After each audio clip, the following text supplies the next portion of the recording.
ಹೌದು, ಇದು ಫಸ್ಟ್. ಇದು ಎಷ್ಟು ವರ್ಷ ಸರ್ ಗಿಡ ಒಟ್ಟಿಗೆ ಎಷ್ಟು ವರ್ಷ ಆಯ್ತು? ನೀವು ನೆಟ್ಟು ಎಷ್ಟು ಸಮಯ ಆಯ್ತು? ನೆಕ್ಸ್ಟ್ 2.5 ವರ್ಷ ಆಯ್ತು. 2.5 ವರ್ಷ ಆಯ್ತು. ಅಂದ್ರೆ ಟೋಟಲ್ ಗಿಡಕ್ಕೆ ಒಂದು 4 ವರ್ಷ ಆಗ್ಬೋದು. 4 ವರ್ಷ ಆಗ್ಬೋದು. ನೋಡಿ ಸ್ನೇಹಿತರೆ, ಮೊದಲು ಗಿಡ ಇದು ಬಾಡಿ ಹೋಗುತ್ತೆ, ಸಾಧಾರಣ ಬರೋದು ಇರಲ್ಲ ಸಾಧಾರಣವಾಗಿ. ಇದು ಹಿಂಗಿದೆ, ಅದು ಒಂದು ದಾರ ಕಟ್ಟಿದ್ದಾರೆ ನೋಡಿ, ಹೀಗಿದೆ. ಇದು ಫಸ್ಟ್. ಇದ್ರೊಳಗೆ 2ನೇ ಗೊನೆ ಬಿಟ್ಟಿದೆ ನೋಡಿ, ಇದ್ರೊಳಗೇನೆ. ಇದು 1 ಗೊನೆ 2 ಗೊನೆ ಅಂತಾರಲ್ಲ, ಇದು ನೋಡ್ಬೇಕು ಎಷ್ಟು ಖುಷಿ ಆಗ್ತದೆ ಅಂದ್ರೆ. ಇನ್ನು ಆರಂಭನೆ ನೋಡಿ, ಇಷ್ಟು ದೊಡ್ಡ ಹಿಂಗಾರ, ಅದ್ರಲ್ಲಿ ಹಿಂಗಾರ ಎಲ್ಲ ತುಂಬಾ ಚೆನ್ನಾಗಿ ಕಚ್ಕೊಂಡಿದೆ, ಯಾವ್ದು ಒಣಗ್ತಾ ಇಲ್ಲ. ಯಾಕೆ ಒಣಗ್ತಾ ಇಲ್ಲ ಅಂತ ತಿಂಗಳ ಗೊಬ್ಬರ ಕೊಡ್ತಾರೆ.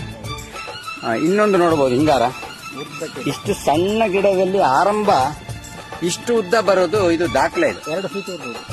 ಎಷ್ಟು ನಿಮ್ ಪ್ರಕಾರ? 2 ಫೀಟ್ ಇರ್ಬೋದು.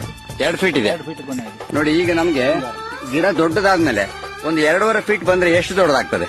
ಕಾಯಿ ಒಳ್ಳೇದಲ್ಲ? ಹೌದು, ಒಳ್ಳೇದು. ಅದು ಉದ್ದ ಬಂದಷ್ಟು ಮತ್ತೆ ನಮಗೆ ಹೌದೌದು.